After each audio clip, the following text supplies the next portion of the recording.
Did I scare you? No, I didn't. I'm kidding.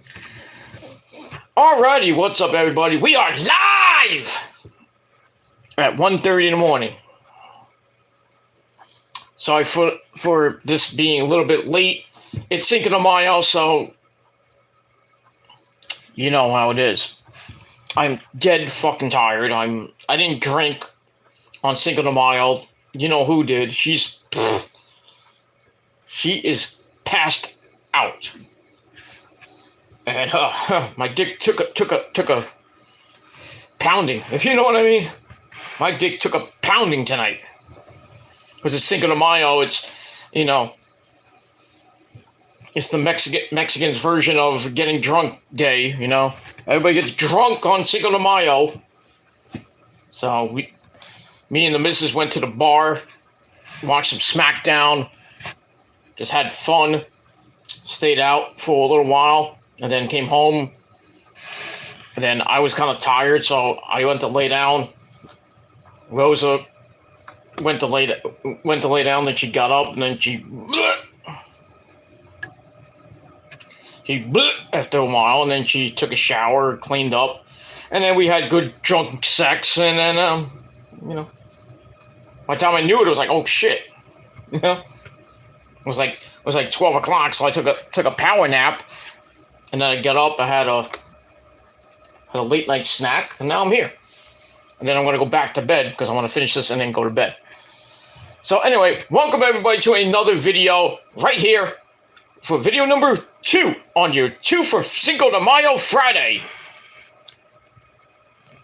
This time on the main channel, Killer of Demons 66. Ooh, Tequila 9. Thank you all for watching. Make sure you like the video. Hit that subscribe button down there inside of my pants. Otherwise known as the description box below on this channel and my other 4 main channels, which are, like I said, down there inside my pants. So like the video, subscribe to my channels. Follow me on social media, Facebook, Twitter, and Instagram. If you're real, if you're not, you can drink yourself to death and go fuck yourself. Or just go fuck yourself. And get a life. That's all I gotta say about that. And also, share the video all over the internet. Most importantly, tap and slap that bell. Basically treat it like it's your motherfucking bitch. Or a bottle of tequila or whatever. Drown that shit down. Don't. I'm not drunk, son. I'm fine. Blech. But anyway, slap that bell. Turn on all notifications so you don't miss another video. And if you do, well, I guess you were too drunk to see it. Or something like that. But hit that bell, turn on all notifications so you don't miss another video. And that's pretty much it. And this is your first time watching, if you're up late at 1:35 in the morning in the Northeast or wherever you may be, you see my gorgeous, sexy face. And you want to see more content? You like the content? You want more of it? Hit that bell, turn on all notifications so you don't miss the next one. And subscribe to this channel, show my other channels your love and support as well. And share the video all over the internet. And hell, if you want, leave a comment. You don't have to if you want to, but it's your choice. I'm not begging people for comments. I don't care how many comments I get. If it's 0 or 1 or 15, 25, 155, don't care. But it's 155, I will care. It would be nice. But in any case, that's about it. So if you like the content, you want more, hit that bell, turn on all notifications. So when I do the next one, you will not miss it. And if you do miss it, then blame Neo and his team of monkeys. And that's pretty much it for that. And for the new subs, thank you all for coming in. Thank you for joining the ride. Or as I always say, welcome to the party, pal! I hope you enjoyed the ride. And if you want to get interactive with me, you have to wait a week, because that's how I roll here. Because, you know, with trolls still running around making fake accounts, thinking they're great and everything, but they're not. But it ups my sub count. Thank you. And my view count. Thank you. And my like count. Thank you. So the sub-only mode is like a blessing and a curse, but mostly, it's a curse because, all these fake people make fake accounts and thinking they can trick you into subbing, and then they're like they disguise themselves as a real sub, but they're not. I know how to play the game. The game. So, think you're gonna trick me? Think again. I might be nice to you because you're under a fake freaking profile, but if you're an actual real profile, I mean, don't hide behind a fake profile. Gotta be real to join my channel. Because I will block you like that. And then you can go watch JD and suck him off. Because that's what he likes. That's the only pussy. Because he can't get pussy. He jerks off to guys. The only pussy he can get is from his cat. Hey, JD, how about those Braves tonight?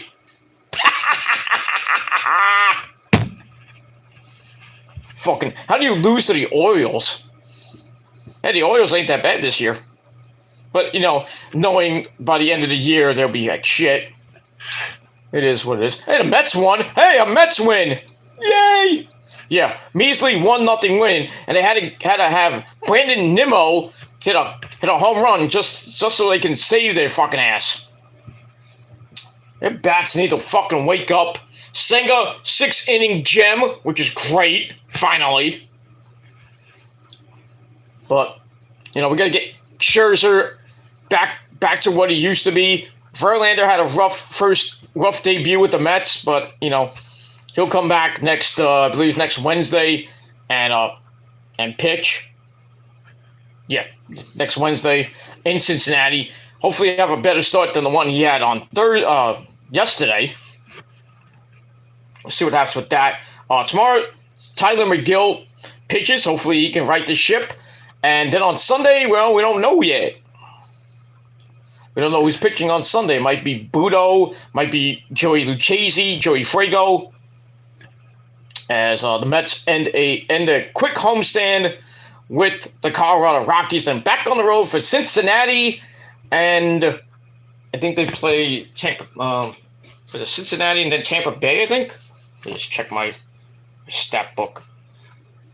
Oh no, they play 3 in Cincinnati and then 4 in Washington next weekend. Those pesky fucking Nationals. But it is what it is. First month of the season is done. We're starting the second month of the season. We got all that. Pretty much it. Celtics won tonight. They won by 12 in Game 3 of the Eastern Conference Semis against the Philadelphia 76ers. Big freaking whoop.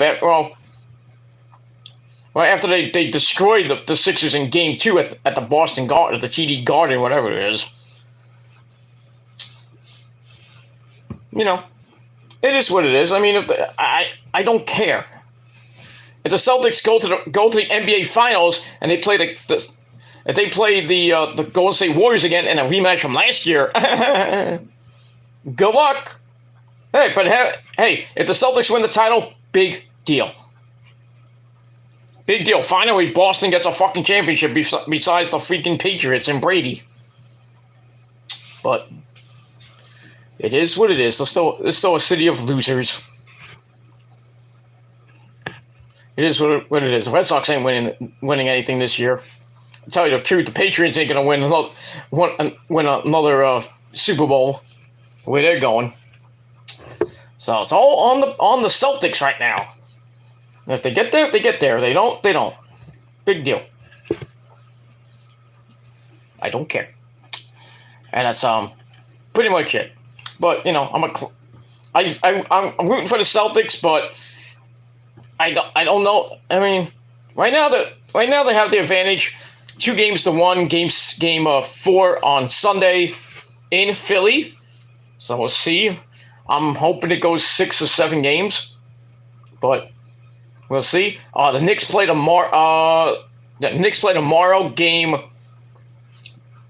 Game 3 of their series, going to Miami. So, hoping the Miami Heat win. But if it's Celtics-Knicks, that should be a good series in the Eastern Conference Finals. That should be a very good series. And I wouldn't care who wins that one. I don't care. Just as long as it's not the Knicks. But if the Knicks go to the finals, they ain't gonna beat anybody from the West. I'll tell you that much. The Knicks are garbage. But that's all I gotta say about that. And we move on. Yankees lost tonight.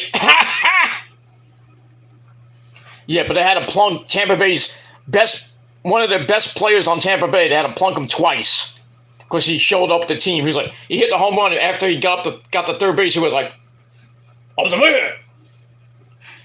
Plunk him twice, fucking idiots. See how classy the New York Yankees are? Real classy, real classy. You know they made it a game, but Tampa Bay pulled it out 5-4, and now the Yankees are 10 games out. 10. But it's early. It's early, you know. For all the Met fans and all the Yankee haters, like, oh, the Yankees are 10 games out, they gotta go anywhere. It's May 6th, guys. Got a long way to go. It's not a marathon, it's not a sprint, it's a marathon.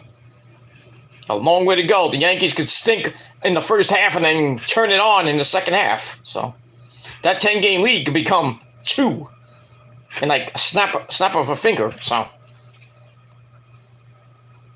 but the way the Yankees are playing right now, oh boy, they don't win at least the next 2 games. I don't even think they'll sniff a wild card spot. But like I said, it's early. They're right now at 10. If they get the 12 games back, woo! Yankee fans are gonna want to jump off a cliff or jump off a bridge. Matter of fact, just jump off a bridge, Yankee fans, because that's where you're going at this point. You're in the cellar right now. Mets fans are 5 games back, so it's early. You know, hopefully this will be the series the Mets right the ship, but that's asking so much. The bats got to wake up, though. The bats have to wake up. And Colorado's no slouch.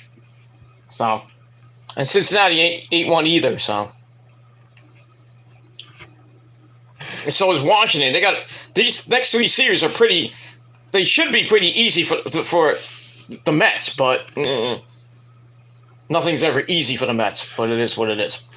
And we got all that. All right, so we got that. All right, check out my first video of the day on my Peter Joseph channel.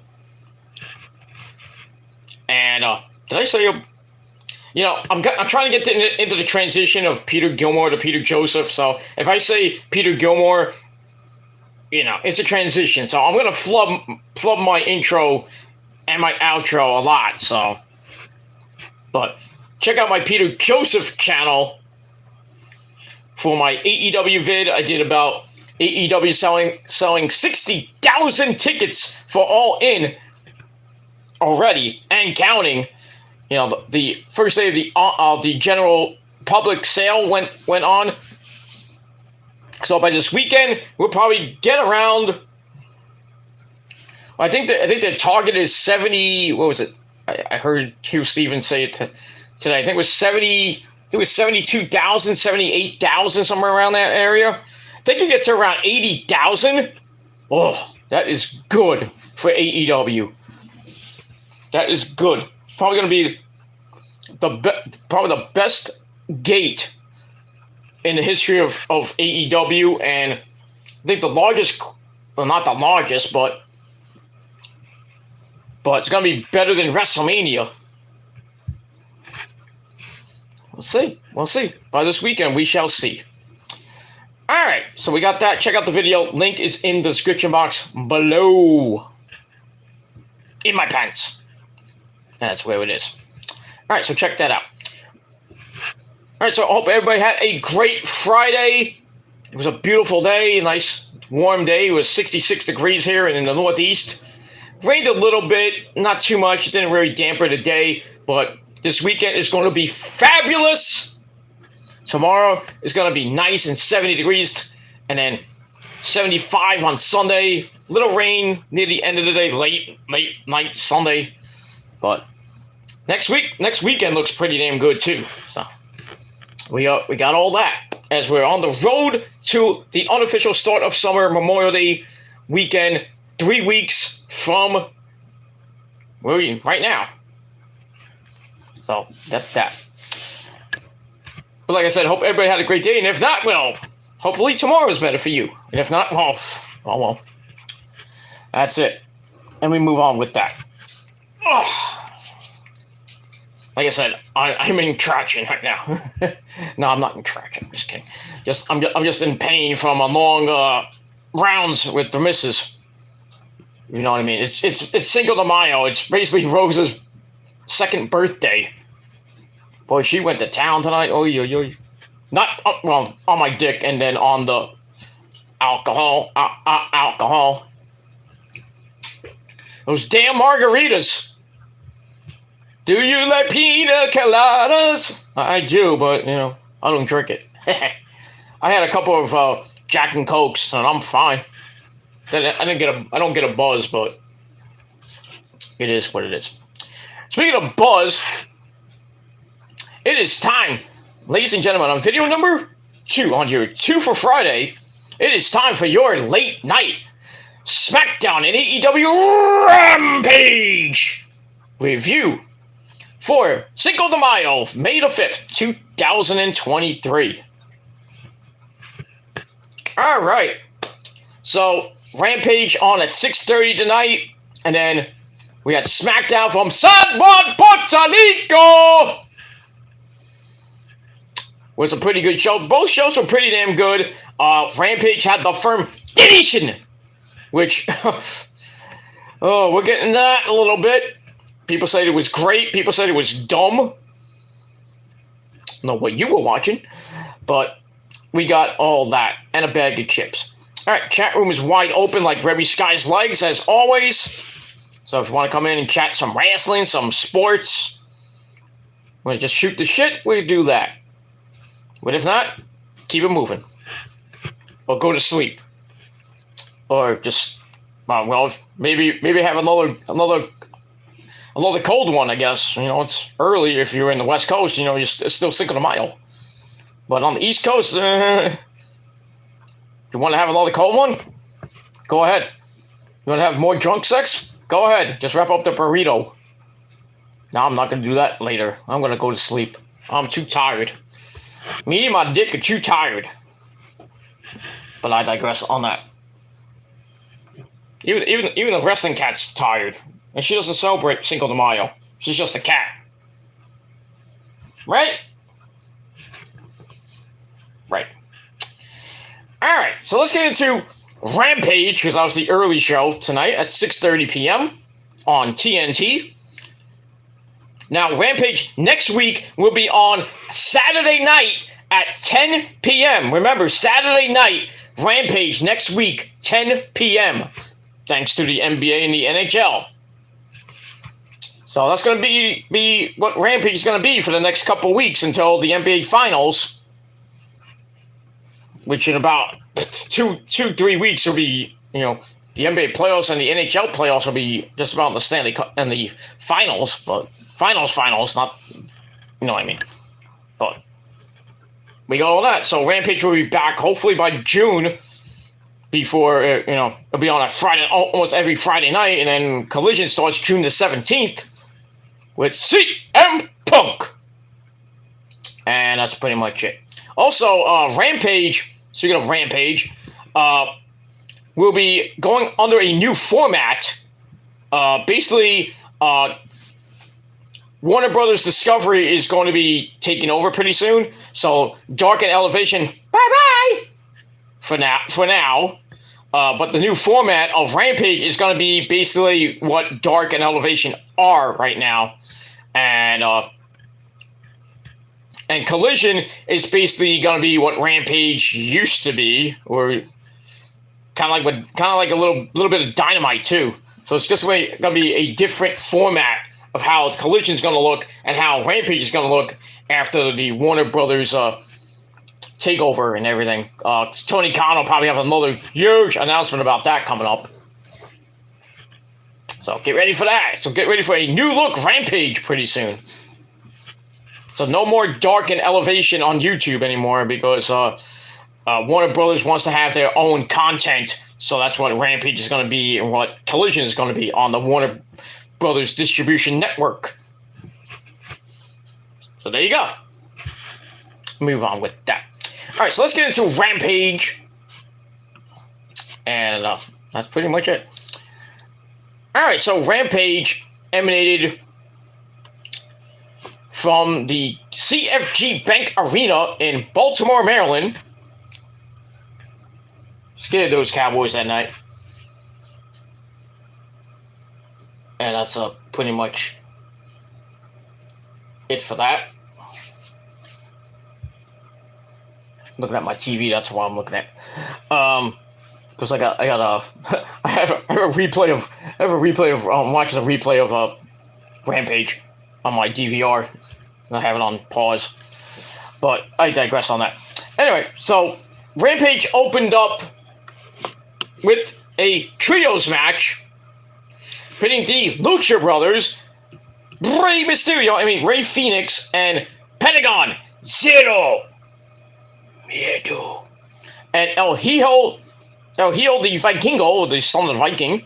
They take on QTV of QT Marshall, not Aaron Solo, me bookie. Aaron Solo and who's the other guy? Powerhouse Will Hobbs. So we get that. It was a pretty decent match. It's also with El Vikingo and QT Marshall trying to backflip each other. I didn't know QT Marshall can do a backflip. Didn't do it that bad. But, he's not a luchador, he's a douchebag. But I digress on that.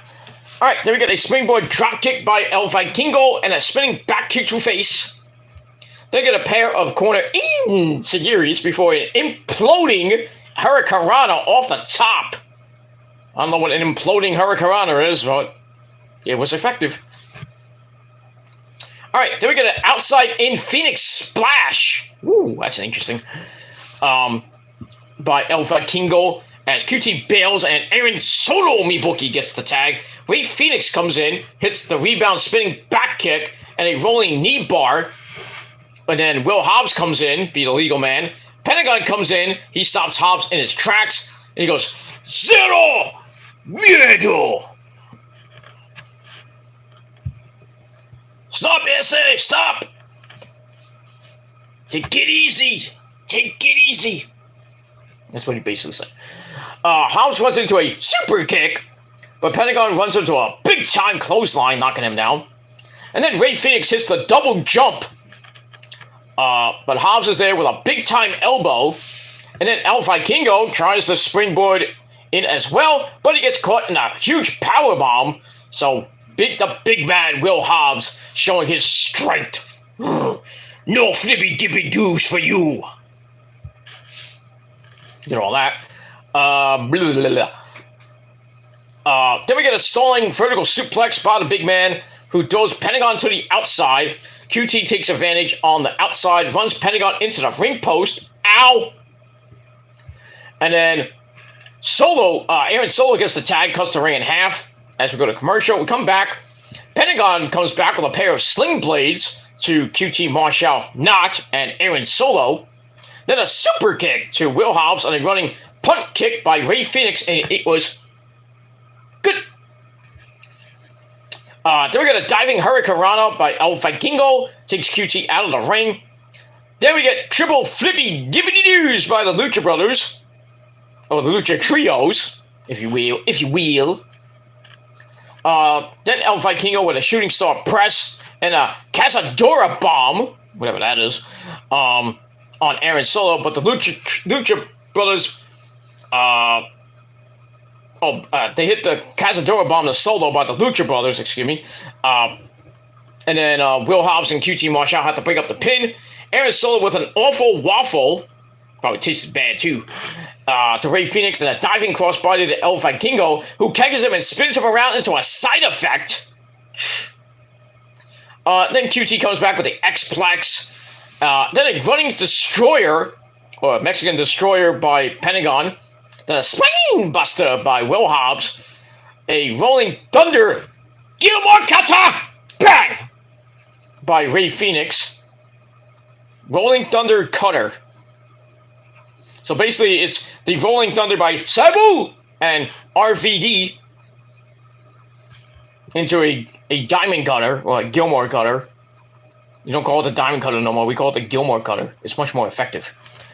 But I digress. And then all 6 men are down. Fans are going nuts.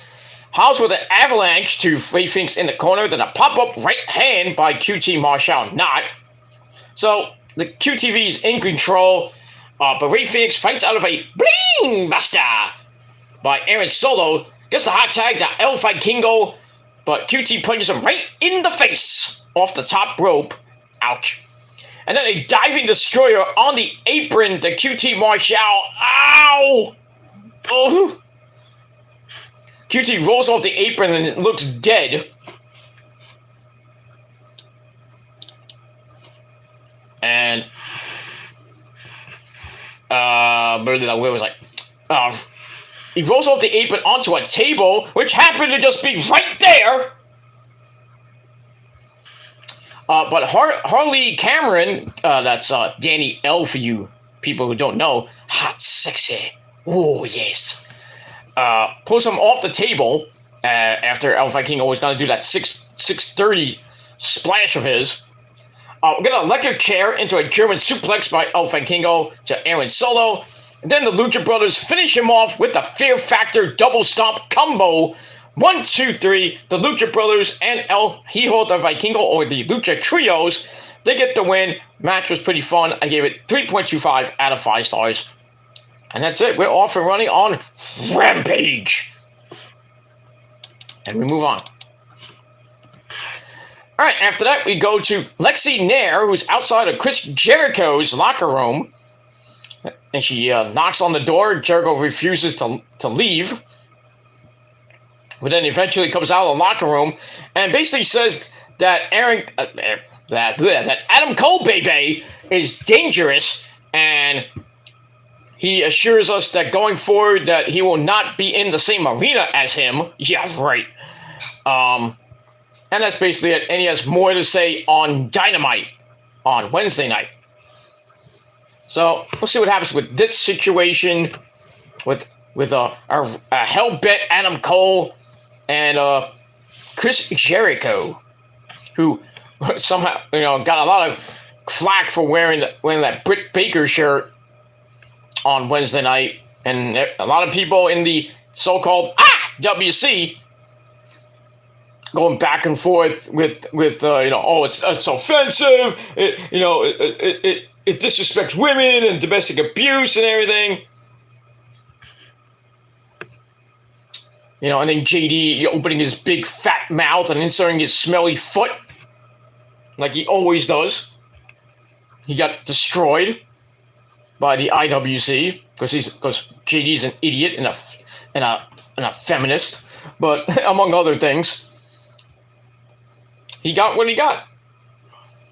I don't have a problem with it. I just I don't condone freaking beating up a woman, I mean, she comes at you, you have a right to self-defense, but, you shouldn't really put your hands on a woman, even in self-defense, but still. The shirt is going to be controversial. It's a fucking shirt. I mean, are we going back to the Jordan Miles situation? Remember when WWE gave him that shirt, it was black, and he got all pissy because he didn't like the shirt idea. Remember that shit a couple of years ago?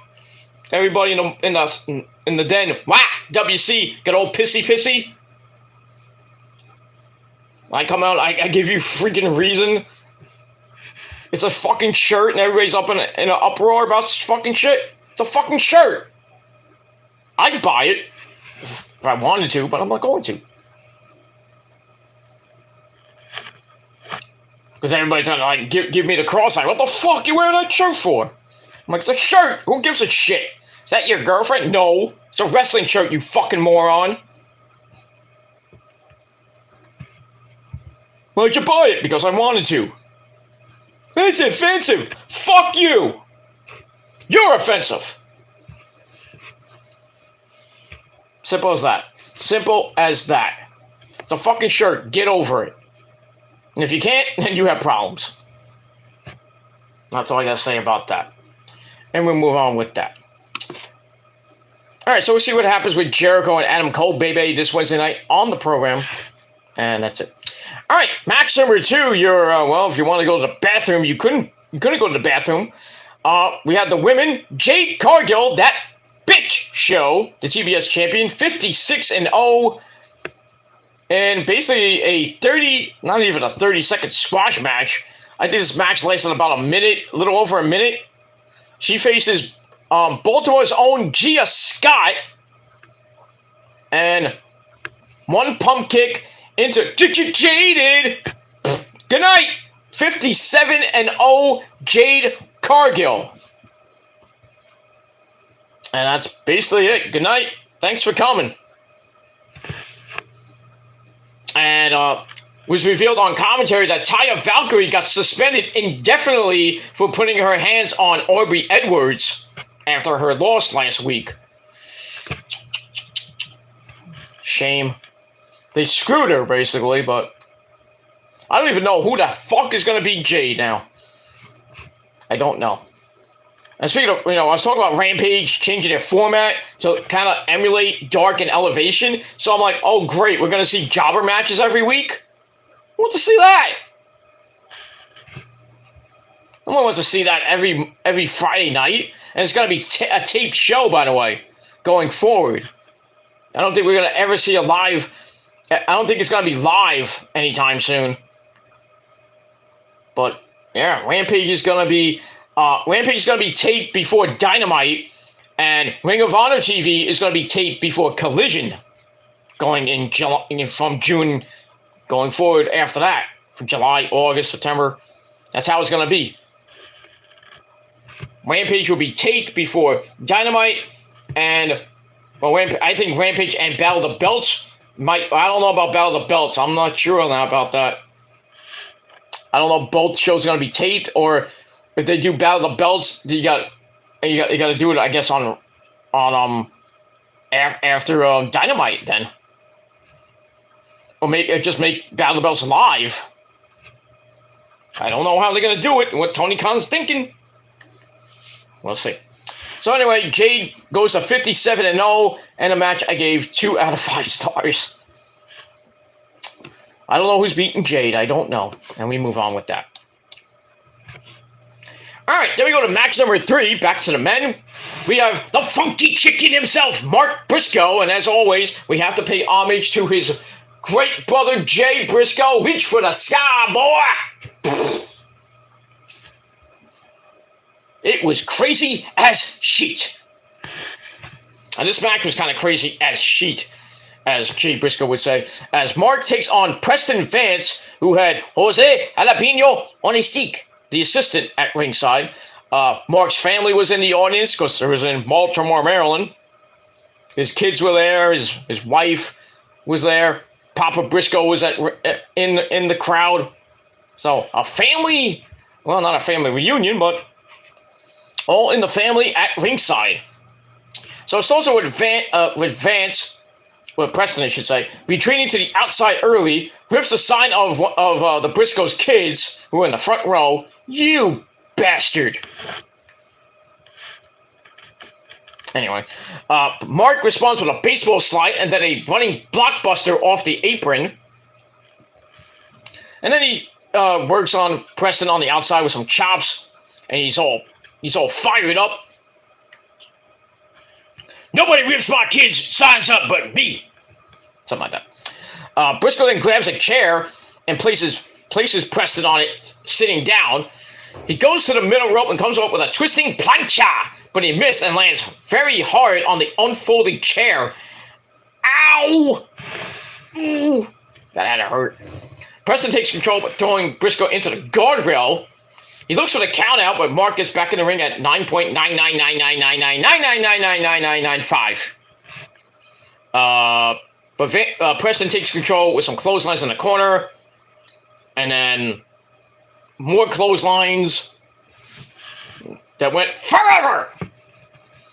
Preston looks for the full Nelson, but Mark walks up the ropes and pushes off with a pin attempt for a near fall. And then both men trade German suplexes. Preston with a rolling elbow and a single leg drop kick by Mark in return. Mark brings Preston in for some elbows. Preston responds with some of his own, so back and forth they went. Mark returns with some chops, and then basically they're beating the fuck out of each other in the middle of that ring. And then a big time Lariato by Mark floors Preston, then a T-bone suplex. But Preston takes it face first and almost looked like a flatliner, but effective. Mark covers for a 2 count. He looks for the J Driller, but Preston frees himself, responds with a discus lariat. Then he heads to the outside for a chair, catches Mark charging with a spear from the apron. Preston looks for the chair, but the referee sees it. I don't know who the referee was. I think it was Bryce. But anyway, Preston low blows Mark behind the referee's back. You bastard. And then Preston hits a power bomb, but goes for a power bomb. Mark back body drops him over the top rope, which would be a DQ in WCW back in the day. Mark uses the chair for a tope con hilo to the outside. Preston does a bad job of catching Mark. That could have been really, really, really scary and really bad. Oh boy. But thankfully nobody got hurt. Mark hits a running boot back in the ring. Then he picks up Preston, hits the J Driller. 1, 2, 3. The funky chicken himself with some redneck kung fu. Mark Briscoe picks up the win. He's been undefeated so far.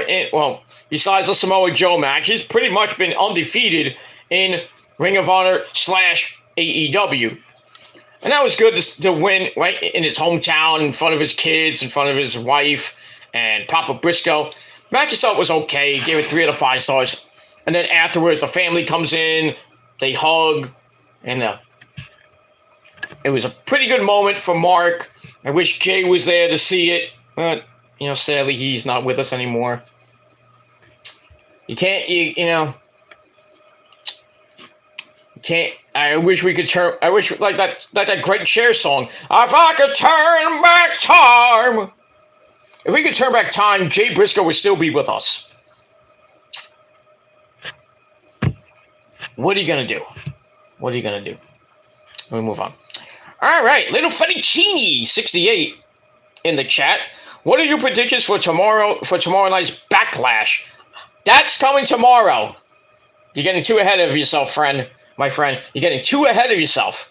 Tomorrow afternoon on TSL 64, my Backlash predictions. But we're not going to do it live. But we'll be live tomorrow night after Backlash, right here on my Peter Joseph channel. So you got to wait a little while for the predictions. So that's pretty much it. But I'll give you a little bit of a spoiler. Bad Bunny's not going to win. I'm going out on a limb. I probably will lose it, but I think Bad Bunny's going to lose to Damian Priest.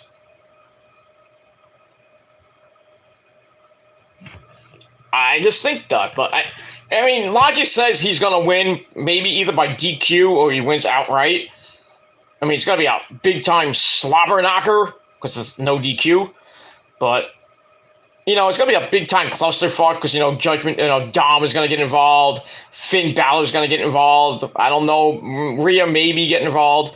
And then the LWO going to get involved. Santos and Joaquin Wilde and Raul Mendoza.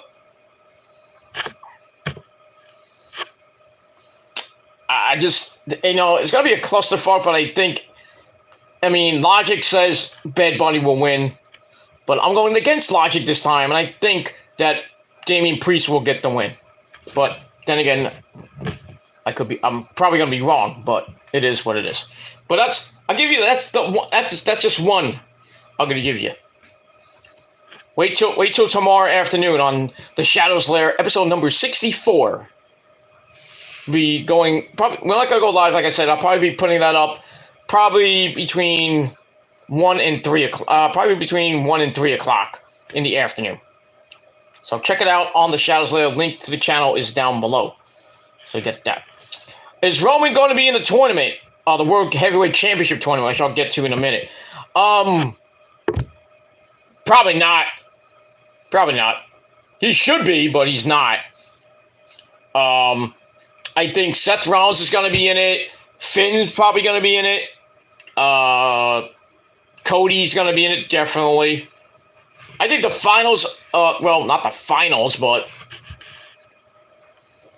Well, okay, we're getting ahead of ourselves now, but I'll go over it again after when I get to Smackdown. Triple H announced that the tournament will begin on Raw and then continue on Smackdown. So, Raw will probably have like 2 tournament matches, maybe 3, I don't know, but the winners of those matches will face off in the finals on Raw and finals on Smackdown, and those 2 winners will face off at Night of Champions for the World Heavyweight Championship. So whoever wins from Raw will face the winner from SmackDown, which makes no fucking sense here. So what if somebody from SmackDown wins the World Heavyweight Championship? Does that belt go to SmackDown? Or does that person from SmackDown have to go to Raw? Hunter, did you think this through clearly? No, obviously you did not. God forbid, somebody like AJ Styles, let's be real here. What if AJ Styles enters the tournament, wins the tournament? We're going to have 2 belts on SmackDown? Where are we, 3 belts? When Raw has no champion? You know that belt's made for Cody. But then again, Seth Rollins could win it. That's what I'm thinking. I'm thinking the Raw finals will be Cody versus Seth. A lot of people saying Solo Sikoa. I would not be surprised about that. I would love to see Seth versus Solo Sikoa because I'm kind of teasing that. But then again, we could see Cody versus Seth. Or Cody versus Solo Sikoa again. Who knows? On SmackDown, probably AJ will be in the tournament. Maybe Shinsuke. I'd probably put Sheamus in there. Maybe Killer Cross. I was going to say Killer Cross, but I doubt that. I would say Drew McIntyre, but Drew McIntyre is finishing out his contract, and he go bye-bye. Drew McIntyre is not, I doubt. If there's a last-minute negotiation and he renews his contract and he stays with WWE, then I definitely would have put him in the tournament anyway. But Drew looks like he's about to leave WWE, and I don't know where he's going to go after that. If he's going to not wrestle anymore, or he's going to go back to Impact as Drew Galloway, or go to AEW as Drew Galloway. How do you think they're going to sell tickets for All In if Drew Galloway's on that card, or he makes his debut on that show? Those tickets are going to sell, but we'll see. We can put Rey Mysterio in that tournament too, so there's a lot of people you can put in there. But I think the winner on SmackDown probably will be. Well, Solo's on SmackDown, so it'd probably be Seth Rollins versus Solo or Cody versus Solo. And there's a strong rumor going around, and I read this on Twitter. I think it was Twitter, or I saw it on YouTube. If it's Cody versus Solo or Seth versus Solo, Roman Reigns is going to tell the Usos to make sure that Solo wins the World Heavyweight Championship. But in turn, the Usos are going to cost Solo, and Cody or Seth will win the World Heavyweight Championship, and Roman's going to be very pissed off at the Usos, and that's where the Usos are going to goodbye from the bloodline. And then probably eventually, maybe we could see Solo Sikoa versus Roman at SummerSlam. I don't think so. I think you have to build up Solo a little bit more. But we could see Jay or Jimmy face off against Roman. and Roman to just annihilate them. Like he's going to annihilate everybody else up until WrestleMania 43. At this rate. Was I saying he might not lose that belt going past September 2024? That's 4 years, dude. He's going to break Hogan's record in 5 years. I'm telling you right now. I think there's a good possibility that Roman will break Hulk Hogan's record of 1,400. I believe it's 1,474. I could be wrong on the numbers, though. But he held that belt for 5 years. Roman is he's getting close to 3 years. And next on the list is Pedro Morales. He's going to definitely break his record. Say goodbye to that. And then next on the list is Hogan's 3-year reign at 12. I think it's 1,249, 1,250, somewhere around that area. I don't know if Roman will break that. He could get really close to it. But at this rate, WWE has nobody to beat Roman, and it makes me laugh. You have all this talent, and nobody can beat Roman. I mean, Vince McMahon is still there, and he's kind of, dealing with the higher echelon of the titles and everything. So as long as Vince McMahon's there, you know that Roman is not losing that belt. Even if Triple H says, "Oh, Dad, I think Roman, should lose to somebody like Braun Breaker or Ciampa." And Vince is like, "Shut up!" That's probably how it is in the boardroom. Mr. McMahon, I think Roman should lose the belt to someone like AJ Styles or maybe Bobby Lashley. And Vince is like, "Shut up!" Pretty much how it is in the boardroom. Nobody wants Roman to lose. I don't think anybody wants Roman to lose these, except for the stupid fans, marks. You're witnessing history, and you want Roman to lose, just because he's on a roll right now. And he's got more to do. He said it himself. He has more to do. What that means, I don't know. I guess meaning breaking all these milestones that seemed far-fetched and nobody could beat them. Roman's getting close. He's not, he's got a lot of obstacles to go over. Hogan's 5-year reign, and then I think the next one after that is Bruno's, which is 8 years. Oh, if Roman beats, I swear to God, if Roman is the man to finally beat Bruno's record, say no more. He is the greatest thing since sliced bread. I don't know what else to say. I don't know what else to say about Roman and who beats Roman. Nobody will beat Roman. The only thing that could probably beat Roman now is a freak injury or if his leukemia comes back. I don't mean anything bad about that. I don't want that to happen to Roman, but God forbid. You never know what can happen in the world of professional wrestling. Accidents happen. So, let's not think that right now. Let's just think Roman 1,000 days coming up in 3 weeks from as of this video, 3 weeks from today. 1,000 days. And counting. And you will acknowledge the man.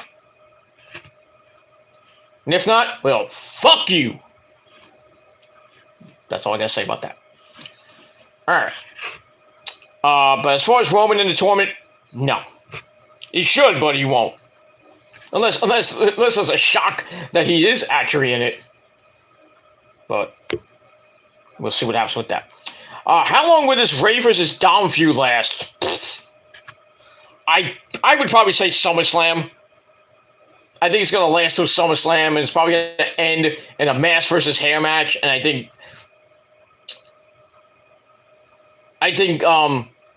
Ray's going to, once, sadly, unmask, and then we all know what he looked like then, and we all know what he looks like now with the mask. And there's some pictures of him without the mask on. So we all know what he looks like without the mask. But do we really want to see Dom cut that Eddie Guerrero-like haircut? No. And anybody see Dom's little interview where he basically said that he wishes that Eddie was his dad and everything. He really is his dad. What did he have to say here? I really wish he was my dad. He is your dad, dear Dom. He was your dad the whole time. You didn't need to have that stupid shit in 2006 with custody. It was stupid. Right, Eddie? Oh, it's right, Eddie, Pedro. Even Eddie would tell you that Dominic is his son. Right? Oh, yes. Yes, Peter Joseph, my good amigo, my friend. Yeah, Dominic is your son. He's great. He's emulating you to a T. Lie, cheat, and steal. He has a mamacita, and, Rhea Ripley's his mommy. He's living the life, dude. Like you did. By the way, Eddie, did you have fun on Cinco de Mayo? It was kind of your holiday. Oh, I had so much fun with the mamacitas, drinking that sangria, and I was showing the mamacitas my Latino heat. If you will, Pedro. Okay. I didn't need to go there, but okay. You had fun with China? You and China probably had a ball. Oh, she was fucking drunk off her ass, Pedro. Don't give me details. I just want you to, you had fun. I heard, Mike! What? Get in here. Mike Austin, ladies and gentlemen. Mike! Hi, Mike. How you doing, Mike? Mike. You had fun on Cinco de Mayo? The drinks are on me, by the way, guys. Oh, thank you, Mr. Gilmore. Thank you. Hey, my name is Joseph. Gilmore's dead. Oh, I'm sorry. I forgot. I'm so fucked up. I forgot what your fucking name is. I don't even know my name. Well, you're awesome. Oh, thank you. Well, I just wanted you to make sure you had a good time. Did you meet any of the the chicas, anything? Mike, you okay? Oh, I'm fine. I'm gonna put a lady to a table in a minute. But anyway, I gotta go. Why? You're having fun here. I don't know. I got a hot lady waiting for me at the hotel. I gotta go. Bye! Okay. Oh, God forbid. Mike better fucking wrap up that burrito. I'm gonna fucking kill him.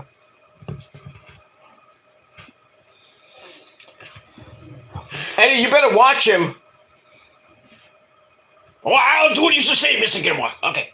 It's Joseph. Oh, I'm sorry, Pedro. I'm sorry. Okay. Get out of here. That's who. But then we move on. But as far as, boy, I went off on a tangent. How long would the Ray versus Dom feud last? Probably till SummerSlam. I don't think it's going to last till WrestleMania 40. I don't think it's going to last that long. It needs to end. It needs to end with Dominic getting his win, getting his loss back. He needs to beat his dad, his former dad. Beat him at SummerSlam in Detroit and unmask that guy. Put him out of his misery, make him retire. And end the LWO, because it's going nowhere. That's my opinion. It is what it is. I would like Dom to take over the LWO or have Santos Escobar take over. I like the way you think. I would go for that too. I'd rather have Santos. Well, personally, I would like to have Santos take over and have like a new version of Legado. The Legado World Order. And you still have Selena there. You have Joaquin Wilde and Raul Mendoza. I don't know what you do with them, but you could have. You have Santos going after the no, wait, no, it's on Raw, right? I think it's on Raw. Go after the Intercontinental title, or have Raul Mendoza and Joaquin Wilde go after the tag team belts. But we'll see what happens with that. But if Dom, I don't think Dom should take over because now he's in Judgment Day unless they kick him out.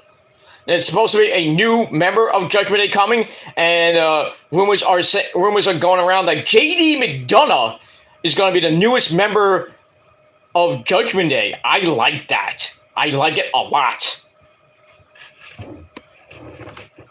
I like it. But we'll see what happens with that. And that's it. Cody Rhodes, Johnny Gargano, Shinsuke Nakamura, first match. Oh, you're doing... Wait. You're doing triple threat matches? Okay. Cody Rhodes, Johnny Gargano, Shinsuke Nakamura, first match. Matt Riddle, Bronson Reed, Seth Rollins, second match. Okay, so you're doing a triple threat match for that. Okay.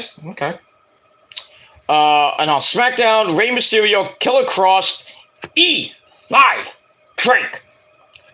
Third match, Edge, Lashley, Styles. That could be good. Yeah, I would put Eli in, but I think if Eli got a big pop in San Juan, Puerto Rico, by the way. I don't see Eli would win the tournament. I would like to see him get to the SmackDown finals. That would be nice, but I don't think he's going to win it. I hope he wins Money in the Bank, though. I really hope he does. But the question is, does he go after the World Heavyweight Championship, or does he go after Roman? If I was Eli, I would go after the World Heavyweight Championship. Don't go after Roman, because he knows he's going to get destroyed. He knows that. I would go after Cody or Seth Rollins or whoever wins the World Heavyweight Championship. Go after that. Don't go after Roman, because you know what happens. Great, you want it, but stupid idea to go after Roman. Or just hold it until WrestleMania 40 or whatever, hold it for a year. Hold it to next July. We don't know. He teases it too much. But it is what it is. Then Little Fella Cheese says, "Whoo! Whoo! What are you, an owl? Whoo! Whoo! Whoo!" Oh, JD McDonough. He's from NXT. He got drafted to Raw.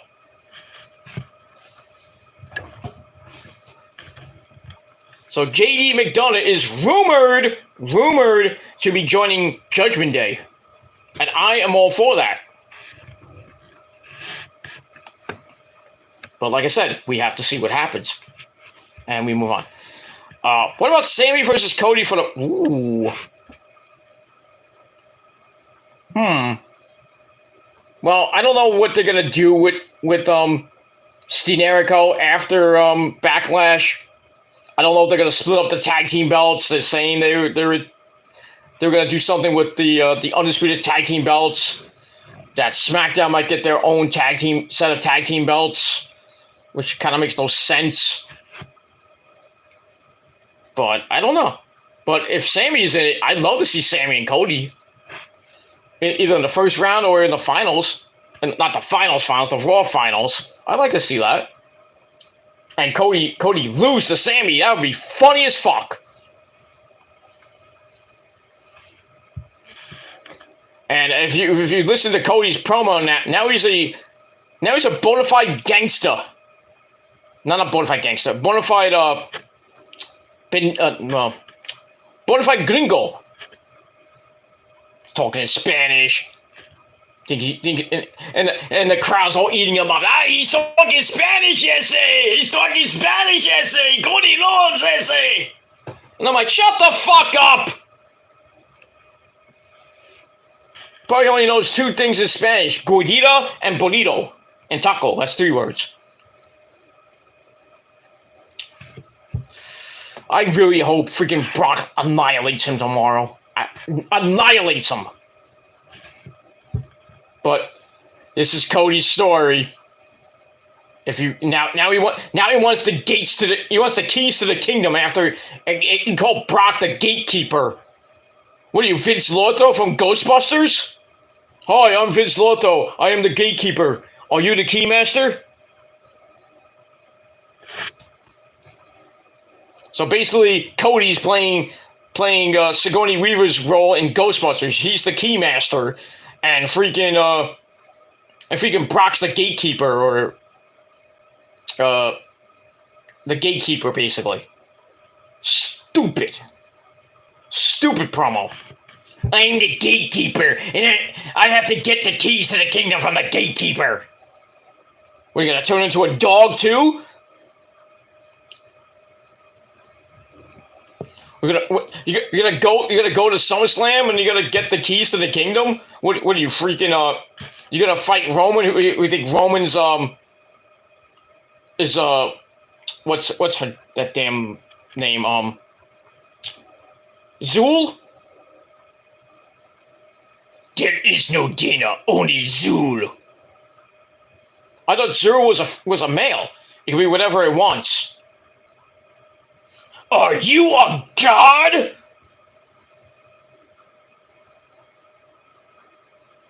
No? Then die! Ray, when someone tells you if you're a god, you say yes!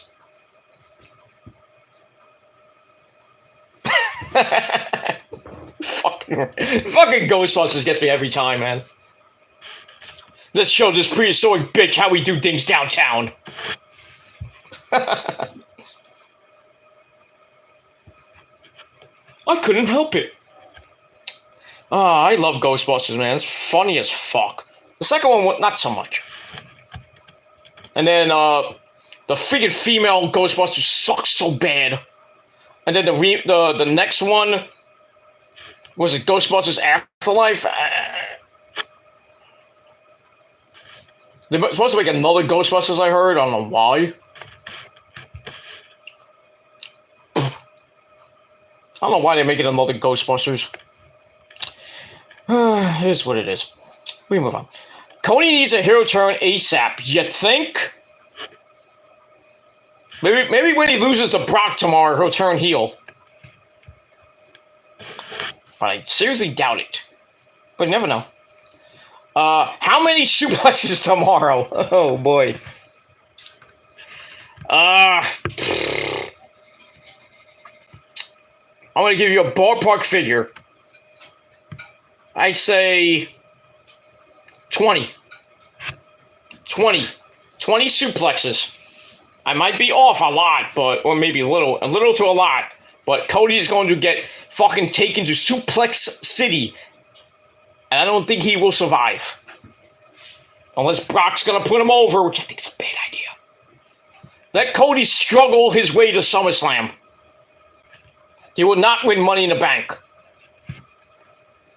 I'll tell you that much. If he doesn't win the World Heavyweight title, then there's probably the possibility he wins Money in the Bank. Then, hopefully he doesn't. Then you run the risk of Cody versus Roman at SummerSlam, which I don't want, and a lot of people do not want. I'd rather have Cody cash in Money in the Bank against the World Heavyweight Champion, not Roman. Just my preference. It is what it is. 10 sounds fair. Right? Might be more than 10.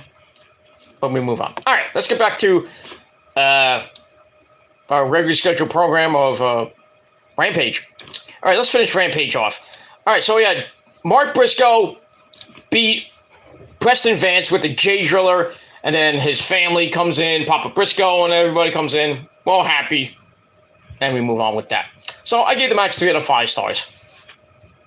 And that's all I got to say about that. All right, then we get a rundown of what's coming up on Dynamite. A lot of stuff that I forgot. I know Jericho's going to be on the show.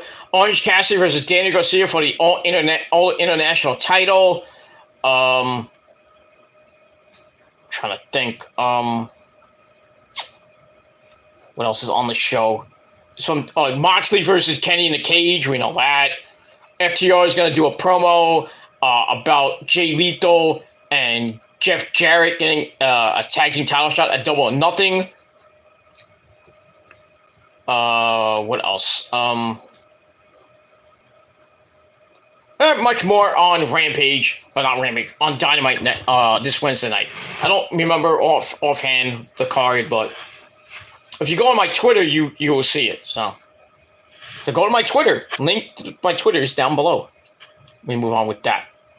All right, then we go to your main event of the evening, the Firm Deletion. Another one of those deletion things from the Hardy compound in North Carolina. All right, so we had the firm of Stokely Hathaway, Old Eagle, Ethan Page, Big Cass, and Lee Moriarty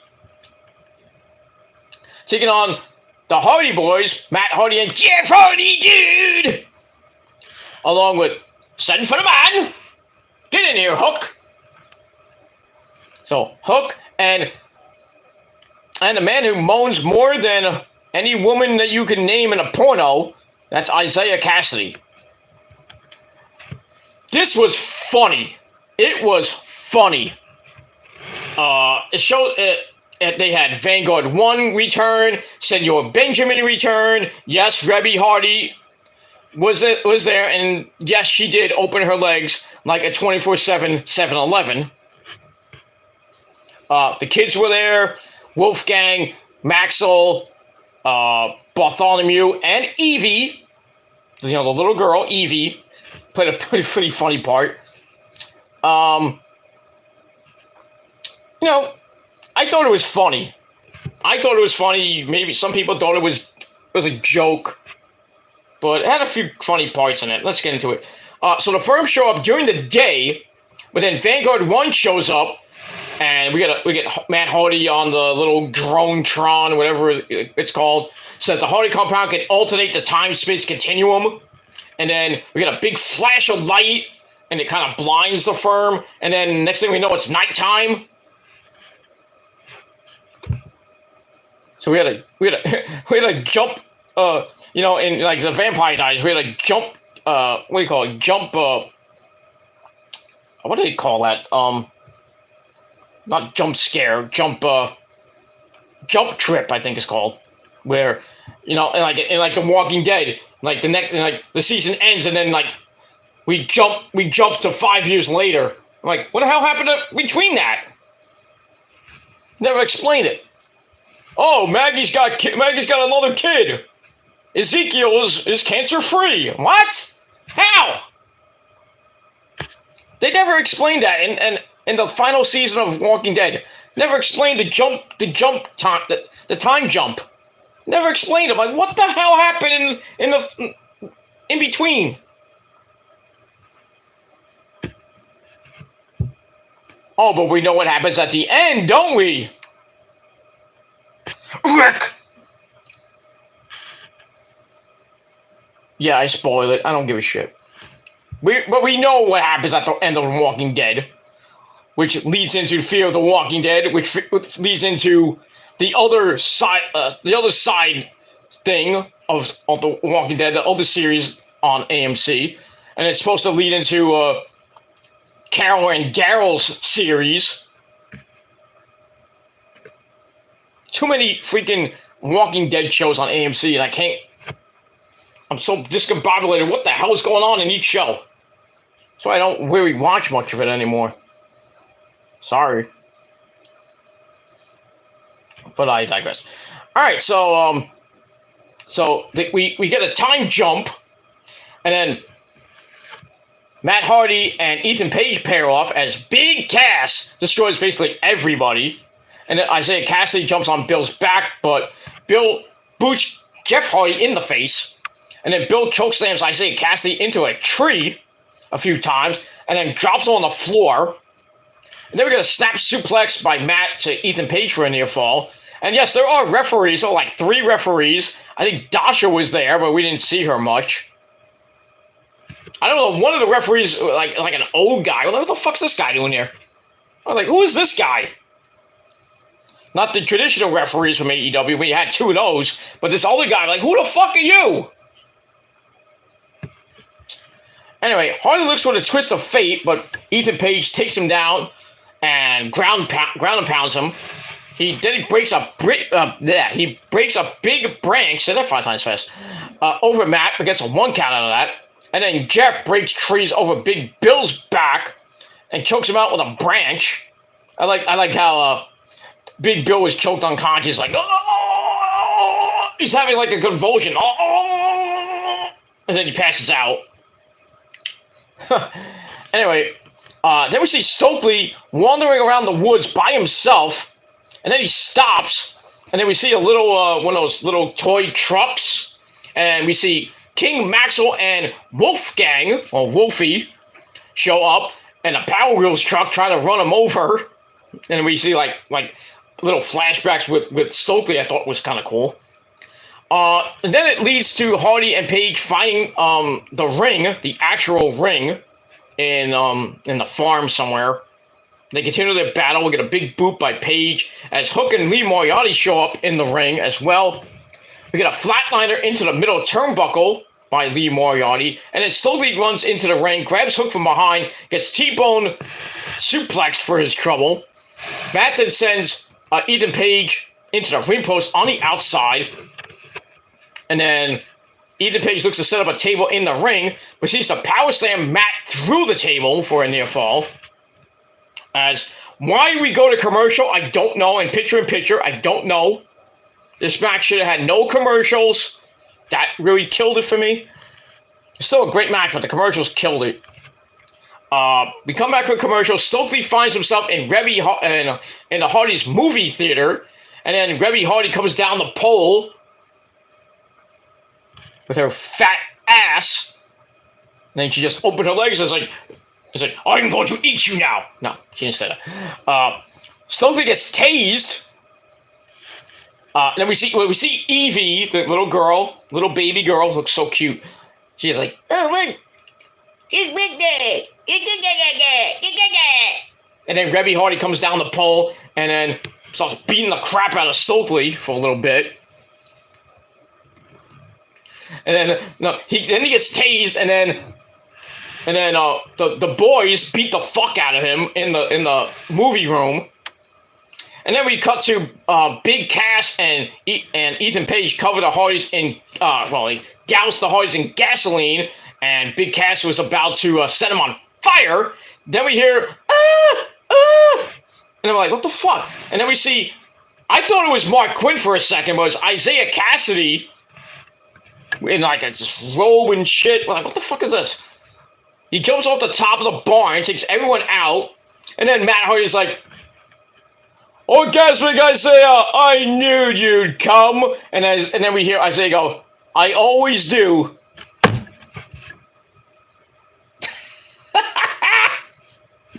Oh my god. They had to throw that in. Oh man. Alright, then we see Rebby hitting Stokely with a twist of fate in the makeshift ring, in the ring, in the barn. As Maxwell goes up top, hits a nice swanton on Stokely, but he goes for the pin, and Rebby's like, Maxwell, it's time for it's bedtime. Get out of here, bedtime. I was like, oh, come on. So Rebby has to take him outside. Hooked and T-Bones Lee Moriarty through a table, and then Brother Zaya, or Isaiah Cassidy, leg drops Big Bill through a table off a ladder. I think that was in the woods. Matt's calling on everyone now to join them in the ring with Ethan Page is basically a dead duck. And we get an insecurity by Isaiah, a T-bone suplex by Hook, and then poetry in motion by the Hardy Boys, and then Matt finishes him off with a twist of fate, and then Jeff goes up, hits the Swanton Bomb, and then Matt covers him for the pin to get the win. So the firm had been deleted. And that's pretty much it. So I'm going to be biased and I don't give a shit. I gave this 4.25 out of 5 stars. I thought it was hilarious. But that's just my opinion. But it's very entertaining. You know, nice to have the kids there. Really, they shouldn't have been there, but you know, I was thinking Senor Benjamin was going to do something, but really he didn't do anything. You know, Rebby doing what she does, you know, her in-ring, you know, she is a accomplished wrestler. If you don't know that by now, she's a accomplished wrestler, among other things with her legs. Ask Matt Hardy 4 times, going on 5. I mean, that woman does not close her legs or her mouth. And I'm not talking sexually. Well, am I? I don't know. But anyway, so the Hardy Boys, the Hardy family, whatever you want to call them, to get the win. After the match, we see Jeff in the field, And he has the Hardy Boy and the new Hardy symbol, and he burns that on fire with the Roman candles. And then we see during that whole thing, Isaiah Cass like doing like this. I can't show it, like going like he's like jerking off. I'm like, what the? But anyway, so Jeff's in the field. He lights the Hardy symbol on fire. That was probably a lot of time to make that symbol, and sets it on fire. And he's like, "Thank you, God." Yeah, thank God he's sober now. Hopefully he stays that way for the rest of his goddamn life. But we'll have to see what happens with that. So that ends the firm deletion and ends a pretty decent edition of Rampage. And that's it. So I gave Rampage 7 out of 10 stars. And there you go. And that's it. Alright, let's quickly go to Smackdown as it emanated from the arena in San Juan, Puerto Rico. And Issa was there. She was crying up a storm, but she loved it. She's living the life. I only wish I was there. No, I actually don't. If it was in New York, maybe I would have went. But I'm not going to travel down to San Juan, Puerto Rico. Just for the show. But I digress. Anyway, we move on. All right, so Smackdown from San Juan, Puerto Rico, with our commentary team of Mitchell Cole and Bad News Wade Barrett. Now I'm afraid I got some bad news for you. And I gotta say, this show was pretty good. The crowd was red hot. This was a great crowd. They counted uno, dos, tres. Every count. It was great. Great energy. I think WWE hit a home run with this weekend with gonna hit a home run with SmackDown, and Backlash should be pretty good, and probably gonna see more Raw and SmackDowns from different places like London, England, I should say. That's gonna be taped. Maybe they do Raw in Puerto Rico in during the summer or later this year. Maybe we'll see Raw in Puerto Rico, and then maybe Issa might get her another wish and get WrestleMania in Puerto Rico, or another pay-per-view besides Backlash. Well, we'll have to see what happens with that. Anyway, so we start off Backlash with a drone coming outside the arena. I thought that was nice. The drone coming outside the arena, going inside the arena, going up and then into the arena. That was nice. And then it was a packed crowd. Fans are red hot. The stage looked pretty. The entranceway looked like WrestleMania 8. It was good. I liked it. The way they presented this whole show, I liked it. I think they're going to do the same thing tomorrow with Backlash. So the presentation is great.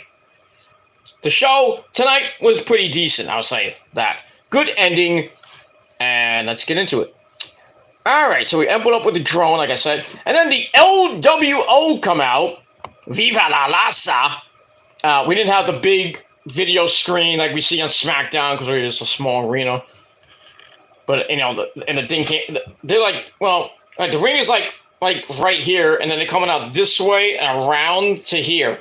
Like right around to here. So anyway, so we had Rey Mysterio, Booyaka Booyaka, Santos Escobar, Raul Mendoza, and Joaquin Raul, and Sabina Vega. All in LWO shirts. Ray gives a LWO shirt to a fan who is a plant, by the way. Not a plant, a plant. It was a person in the crowd that should not have been there. Blah, blah, blah. So, he addresses the crowd in Spanish and hypes up Bad Bunny and Zelina. And then Zelina tries to speak, but Judgment Day comes out. Rhea Ripley, Mommy Rhea Ripley, Dom, ex-con Dom, and Fiend Balor, they all come out.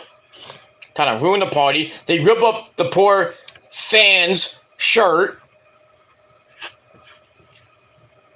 And then They get in the ring. Dominic tries to talk, but he gets the old Vicky Guerrero treatment.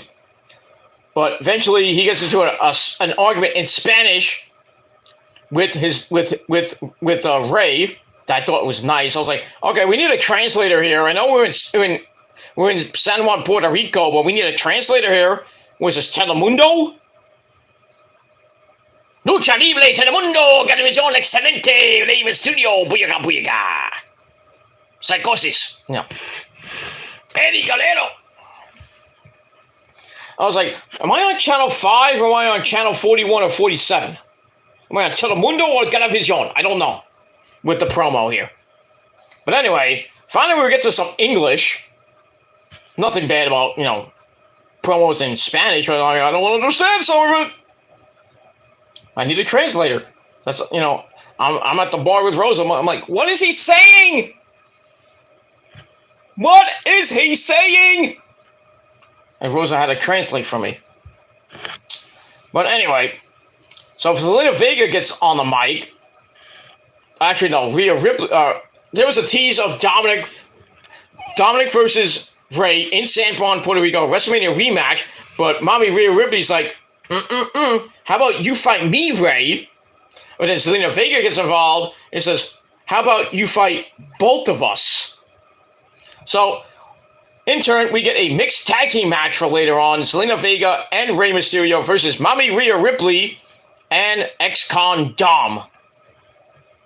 And then before the segment ends, Dominic gets in a cheap shot on his former dad, and he's like, I'm out of here. You bastard. You gotta love him. Lie, cheat, and steal. Learned it from his dad, Eddie Guerrero, right, Eddie? Oh, I love when he slapped that pendejo in the face. That's what Ray is, a pendejo. Uno bicho. Dick sucker. See, I know some Spanish. Good thing I was like looking on Twitter for Issa for a little bit. Trying to what did he say? Then she put up a tweet with like different words in Spanish during the whole promo. Or during the whole weekend. I think one of them is Lambe Bicho or Dick Sniffer or Dick Sucker or something like that. The more you know. And learning is half the battle. G.I. Joe! Okay, we move on. Alright, so I get that first segment 3 out of 5 stars. And we move on. Alright, then we go to our first official match of the night. War Machine, Eric and Ivar with Sarah Logan at ringside, Valhalla. They're taking on the Good Brothers, Carl Anderson and the Machine Gun, Carl Anderson and Luke Gallows, along with Mia Yim and the phenomenal AJ Styles. So the OC are in the building.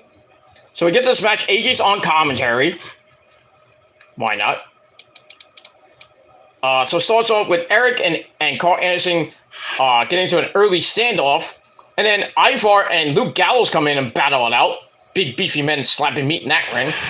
Ivar knocks Gallows into the corner, but Gallows fights out, hands it back over to Carl Anderson, which earns him a knockout to the floor. Basically knocks him to the floor. And then Mia Yim and Sarah Logan kind of have a stare down as we go to break.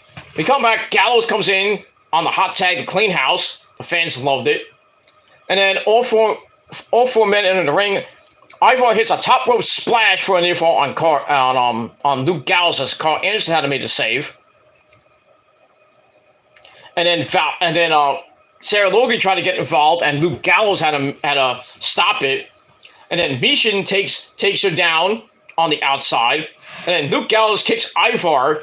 Eric gets knocked to the outside. And then the Good Brothers hit Ivar with the Magic Killer. 1, 2, 3. And just over 8 minutes. That's it. The OC get the win. Match is alright. He gave it 3 out of 5 stars. And we move on. Alright, like I said, when Little Fettuccine was mentioning before about the tournament for the World Heavyweight title, Michael Cole and Wade Barrett go over the rules for the tournament. We're going to pair of triple threats on each show. There you go. So Little Fettuccine had it in his head the whole time. So the winners will face off with each other, and then the winners of the singles matches will face each other. Okay, so it's going to be a triple threat match, in the first round, and then the winner of there's going to be 2 triple threat matches. The winners of that face off in the finals on Raw and SmackDown, and the winners of that will face off at Night of Champions. There you go. Simple to the point. I don't like the idea, but what are you going to do? So we get all that. All right, after that, we get a look back at the recent European tour that just happened in France and in Birmingham, England, and I think that was it. So pretty successful for WWE. All right, after that, we get to now she's still the Raw Women's Champion. That is Bianca Belair. She's Bianca Belair. She plays her hair. That's actually her hair. She's Bianca Belair. So she comes out wearing blue lipstick as well.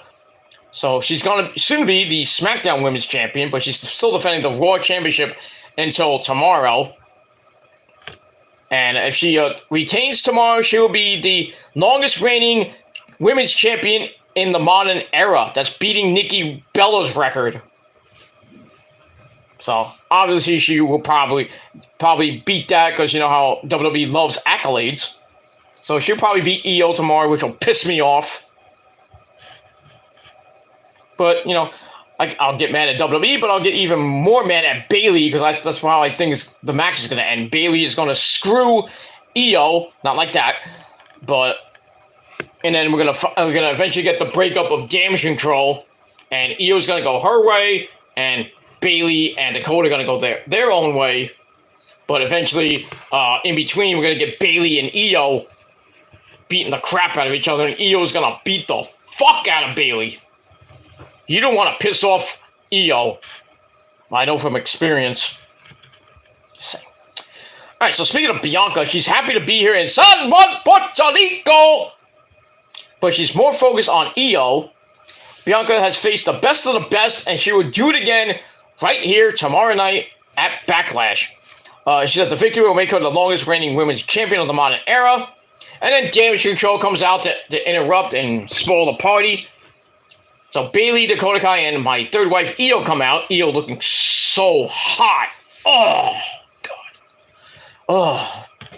That little orange and black looked like she was a member of Team Taz. Brother. Anyway, Bayley talks about how Io is going to end the title reign, and Bianca will need a ticket out of the ring. And then Io and Bianca get face-to-face, and then out of nowhere, Bayley knocks Bianca into Io. Remember that? And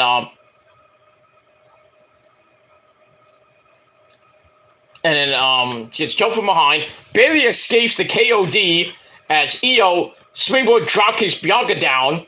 And then the 3-on-1 beatdown, and then the women's tag team champions, Raquel Rodriguez and Liv Morgan come out to make the save. And I was like, oh great, we're going to get a 6-woman tag, right? No. We didn't get that. But we get Liv Morgan, Bianca, and Raquel standing tall, and that ends the segment. So I gave that 2.5 out of 5 stars, and that's pretty much it. All right, then we get a promo from Killer Cross, along with the vivacious, hot Scarlett Bordeaux. Basically, Cross is ready to take out Shinsuke Nakamura tonight in their match, coming up in a little bit. So we get all that. And we will move on. All right. After that, we get a look back at the Usos losing to Stenerico last week for the Undisputed Tag Team belts. As Solo tried to come out, we didn't know what he was going to do. And then Matt Riddle stops what Solo was going to do. And then eventually, Stenerico get the win to retain. And Solo was not happy. And the Usos were not either. All right, so that leads to, we see Solo Mibuki, Solo Sikoa, taping up his thumb. I guess getting ready for a match or doing something. Then we see Jimmy and Jay come in. We're like, oh, San Juan, Puerto Rico! They're all happy. They're like, it's like, I'm ready, you're ready. I'm ready, you're ready. Are you ready, Jay? I'm ready. Solo, you ready? And Solo's ignoring them the whole time. And Jimmy and Jay kind of pissy about that. So I think Jimmy left or he went somewhere. And and Jay goes up to him and says, "Hey, did you just hear what we said?" And Solo's like, "I heard you." And then Jimmy's like, "Okay, you do your part, we'll do our part." So Solo looks at Jay and says, "Oh, don't worry, I'll do my part. You two make sure you do your part." Uh-oh. So, as if I were the Usos, I would definitely do their part and get this win. Because Roman Reigns is going to be on Smackdown next week, and they don't win, he's going to be pissed. And you don't want a pissed off tribal chief. But that's what I think is going to lead to Roman, telling the Usos that since Solo is in the tournament, I think that rumor that Solo is gonna win the Raw side and face whoever's on SmackDown. Well, he'd be on the SmackDown side, I should say. He's gonna face whoever's on Raw, be it Cody, be it Seth Rollins, at Night of Champions, and Roman's gonna basically tell the Usos to make sure that Solo wins the World Heavyweight Championship and brings it to the Bloodline, and then the Usos in turn are going to fuck up. And then the SmackDown after Night of Champions, the first Friday in June, Roman's going to come out and basically destroy the Usos. Going to kick him out of the Bloodline. So Roman's going to only have Solo and the Wise Man with him, and the Usos are probably going to do whatever they're going to do. Probably get revenge on Roman, which won't work. We're going to get revenge. We're going to go after Roman for the title. Yeah, you're going to get destroyed like you did when the Bloodline storyline first started way back 3 years ago. I advise you not to do it. But it is what it is. All right, so I gave the Bloodline segment 3.25 out of 5 stars. And that's it. All right, after that, we go back to the arena in San Juan, Puerto Rico, with our next match, a tag team match. We got the Street Profits, Angelo Dawkins and Montez Ford, taking on Imperium of Marcel Barthel and Fabian Aichner. Match didn't last that long, went under 3 minutes. Did I say 3 minutes? Imperium starts with a blind tag, and Marcel Barthel knocks Montez Ford down when the referee didn't seem to see the tag to Fabian Aichner, so he goes up top, dives on both of the Profits on the outside. We go back in. Marcel Barthel then hits a moonsault onto Montez Ford for a near fall, but Montez Ford comes back with a suplex to get out of trouble. Gets the hot tag to Angelo Dawkins, who comes in like a house of fire and cleans house. He plants Fabian Aichner down on the mat. Then he hits the cash out. Montez Ford goes up top, hits the cash out, which I guess is that frog splash from the heavens. And the Street Profits win in under 3 minutes. Did I say 3 minutes? And that's pretty much it. Not much to see, and that's it.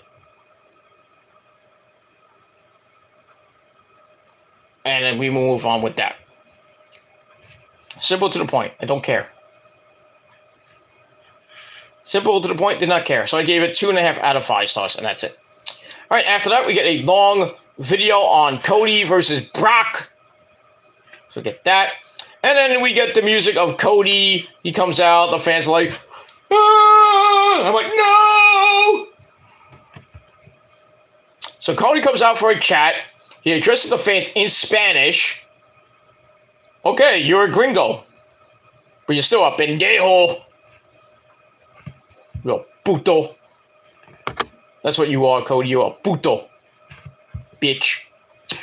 Anyway, yeah, Cody, Cody.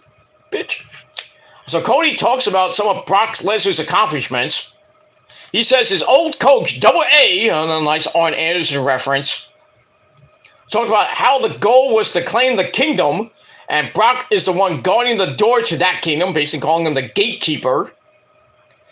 Cody says there are ways to avoid facing Brock, but Brock will eventually come after you. Brock still hasn't said why he did what he did to Cody, but maybe Cody can beat it out of him tomorrow night as he's going to claim the keys to the kingdom. So, short to the point by Cody. We'll see what happens tomorrow if he can claim the keys to the kingdom and beat Brock, which I don't think he's going to do. But we'll see what happens with that. So I gave Cody's promo 2.5 out of 5 stars. All right, then we go to the back. Well, not the back. The back. We go to Gorilla's position with Caleb Braxton and her gets Shinsuke Nakamura, who basically tells Killer Cross to get mad. Simple to the point. We get that, and I give that 2.5 out of 5 stars. All right, we go to commercial. We come back. We're in the locker room of Matt Riddle and Steen Jericho, Sami Zayn and Kevin Owens. Basically, Riddle does all the talking and talks about beating the Bloodline in that 6-man tag team match tomorrow at Backlash.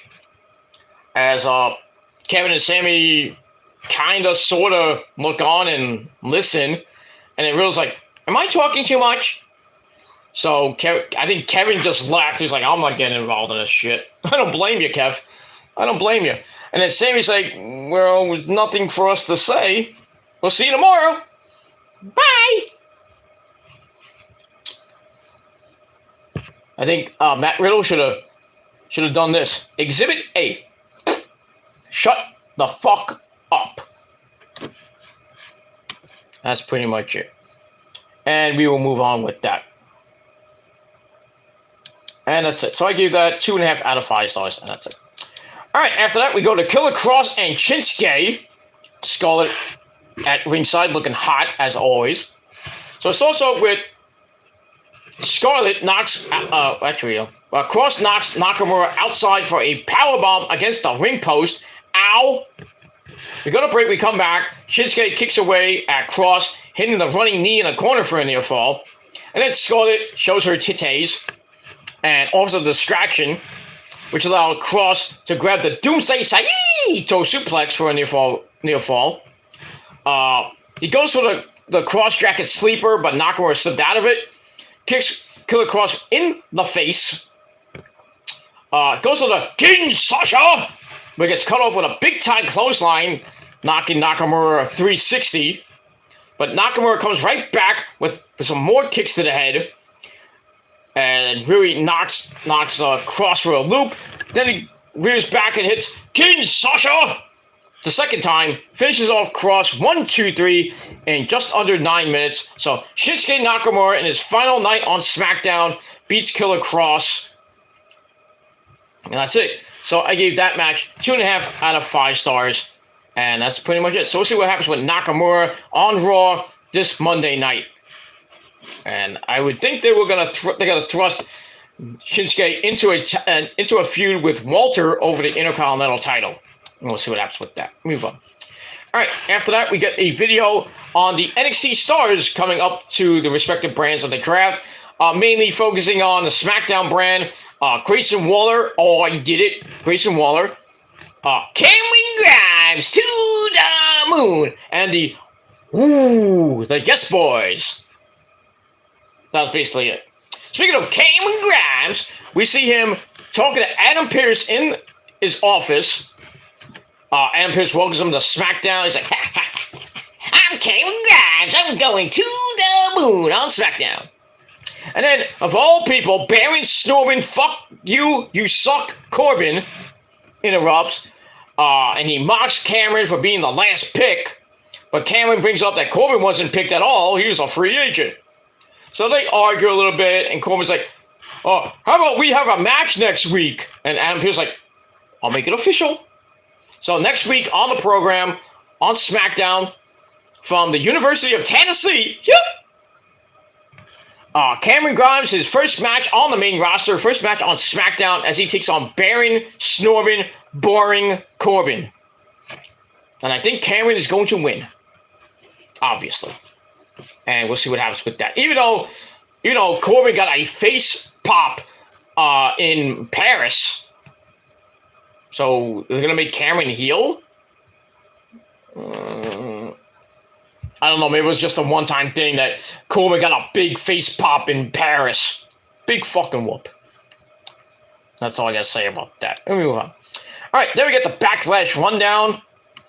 Then we get a video from the press conference from earlier, well, yesterday, as of this video, yesterday, with Bad Bunny and Damian Priest getting into a shoving match at the press conference, and Triple H had to basically play peacekeeper, and like Bad Bunny was about to throw a speaker, but basically pissed off Damian, and then that was it.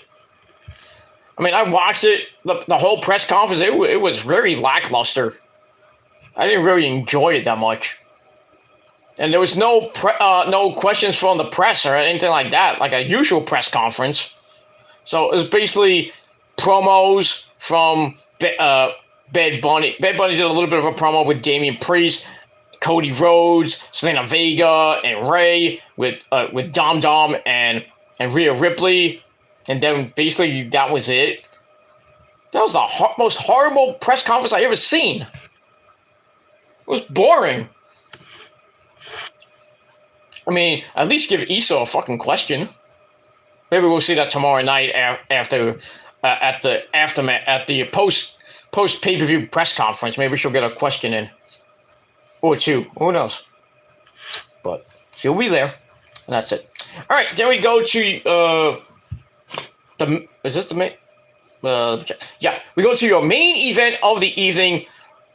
We have Rey Mysterio and Zelina Vega taking on Zelina Vega and Rey Mysterio. Fiend Balor is out at ringside with the rest of Judgment Day. Match itself was okay, nothing great. It's also with Zelina ducking some shots from Rhea and hits Rhea in the jaw, which I don't think was a good idea. Made Mommy Rhea Ripley really mad. She goes for a stomp and missed. Gets taken down with a Hurricane Rana. And then Zelina Vega's like, hey, baby, I'm smarter than you. And then off to the men, Rey Mysterio comes in, and Dominic comes in. Fans not liking Dom at all. And then Rhea with a cheap shot from the apron to Rey, where he doesn't do much, as Zelina Vega comes in. Those of a 619 on Dom, only to get kicked right in the face by Rhea. Ow. As we go to break, we come back. Zelina hits Rhea in the face, followed by a rolling kick to the head. But Rhea comes back, drops Zelina again. And then we get a chin lock as Dom hits the Eddie Guerrero frog splash. No, he didn't hit the dance. He's like, ooh, Chavo. No, not Chavo. He does the, Eddie Guerrero, does that. And then Zelina Vega hits a jawbreaker on Rhea Ripley and gets out of a powerbomb attempt, kicks Rhea off, which allows the hot tag to Rey. Rey comes in, beats up his former son. Gets hit in the head for his efforts. Then a big spinning springboard cross body drops Dom, but Dom manages to send Rey face first into the turnbuckle. Ow. Then he hits a Michinoku driver for a near fall, as Zelina Vega had to make the save. Dominic tries for the Three Amigos ese, but Rey reverses the last one into a small package circa 1935. 1, 2, 3. The LWO get the win. Hey, another win for the LWO. They're on a two-match win streak. Woo! So Rey with a cheap win over Dom in just under 9.5 minutes. Match was decent. I gave it 3 out of 5 stars. And then afterwards, the Judgment Day beat down on Rey and Zelina Vega. And then Damian Priest comes out to join in. And then Bad Bunny in an old school WWF logo shirt. He comes out with a kendo stick along with Joaquin Wild, Santos Escobar, and Raul Mendoza. So the LWO come in for the save. They run off the Judgment Day. Priest runs off as the LWO cleans house. Bad Bunny takes down Dom as he tries to get a cheap shot in. And then that's it. And then Bad Bunny puts on an LWO shirt to end the show. So now Bad Bunny is an honorary member of the LWO. That's pretty much it. All right, so that ends SmackDown. And SmackDown, pretty good. I like the crowd. I like the energy they brought. Very good. I hope they do another SmackDown or Raw or maybe a pay-per-view after tomorrow. they do a Raw or SmackDown or another pay-per-view there. I think the crowd was great. Not as great as a New York crowd, but way better than that shithole in Philly, or way better than those idiots in Boston. And in LA as well, and Chicago. Because New York is the best wrestling crowd in the world. That's a fact. But anyway, SmackDown was pretty good. I gave it 6.5 out of 10 stars. And that's pretty much it. So that's it for my video. I'm going to bed because it's, hey, guess what? It's Stone Cold time. It's 3:16 in the morning. So I'm going to get out of here. I'm going to go to bed. I'm dead tired. So I'm going to try to get some sleep. And I'll be back tomorrow afternoon on TSL 64 with my Backlash predictions. And then tomorrow night on the Peter Joseph channel, your Backlash review. And we'll be going live for that. So stay tuned late tomorrow night after the pay-per-view ends. We'll go live and we'll talk about Backlash and what's to come on Raw this Monday night with the start of the World Heavyweight Title Tournament, along with SmackDown as well, and get you ready for next week's action with everything that's going on next week with NXT, big time Dynamite next week from Detroit, Michigan, with Jon Moxley and Kenny in a cage, and then we got Impact next week, another episode of Ring of Honor. Episode 11. And then we got next week's SmackDown from the University of Tennessee and probably Nashville or Knoxville, whatever it is, in Tennessee. Yep. And that's pretty much it. Now we're going to be rolling on, after tomorrow, we're going to be rolling on the Night of Champions, Memorial Day weekend with Night of Champions, like I said, from Saudi Arabia. And then Double or Nothing 5 from Vegas and NXT Battleground from Lowell, Massachusetts. So in 3 weeks, we got a lot to talk about. And I don't know if I'll be here for it, but we'll see what happens with that. But should be some good shit coming up in the next couple weeks. And by the beginning of June, we'll have a new WWE World Heavyweight Champion. And who would that be? I don't know. But we'll see what happens with that. We're definitely gonna have a great Double or Nothing 5 event from AEW. Battleground should be okay. I think it's going to get swallowed up in Double or Nothing. It's going to get destroyed. I think Double or Nothing 5, which is supposed to be a huge card. I mean, Tony Khan's going to have like 18 matches at least. You know, that pay-per-view is going to go last 6 hours. It's going to start at 7 o'clock with the pre-show, and then by the time it ends, it's like 1 o'clock in the morning. I know it's supposed to be one of the big shows, but, you know, some of these matches are going to have no storyline build. That's what Tony Khan loves to do. But, so from what I'm hearing, Double or Nothing is going to be a huge card. I don't know how many matches, at most 14, maybe 16.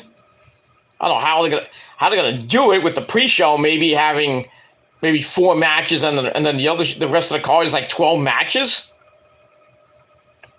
Crazy. Well, unless the beginning of the show is like really small matches, and some of the big matches will be later on in the card. Like they go like 20, 30, 40 minutes. I don't know what will end the show at this point. I would think the 4 Pillars Fatal 4-Way match will end the show, unless there's a bigger match than that. Maybe they do the Elite versus the Blackpool Cup Club and someone like Anarchy in the Arena, or they do Stadium Stampede. I think Jericho and Adam Cole Baby will probably be a one-on-one match, unless they add the Jericho Appreciation Society, the Best Friends, Orange Cassidy, Bandito, and Roddy into that whole mix. I don't know what they're gonna do with that. Oh, speaking of Roddy, Roddy's going to be back on the indie tour. He's going to be back for some indie wrestling. He's going to be doing some independent wrestling. So never say never. He might appear in New York City or New Jersey. He might appear in GCW. You never know that. But I'd love to see him if he comes to my neck of the woods. I love this. I love to see Grotty wear his shirt too. He's gonna come out with Kill Switch Engage. He's gonna kick ass. But we move on with that. So that's all I got to say about that. So I'm out of here. Thanks for watching, everybody. Thank you to Little Fettuccine 68 for coming in. Nice, good questions from him. And anybody else who watched, thank you for the free views, assholes. And that's pretty much it. So, like I said, I will be back tomorrow with my Backlash predictions and review. But until next time, peace out, rock on, and rock hard with your cookout. And if you're not down with that, simple, ladies and gentlemen, you're not down with that, fuck you. And I got 3 words for you. Fuck you, man. That's all I gotta say. You don't like it? Too fucking bad. That's it. Thanks for watching, everybody. And until next time, go to sleep and peace.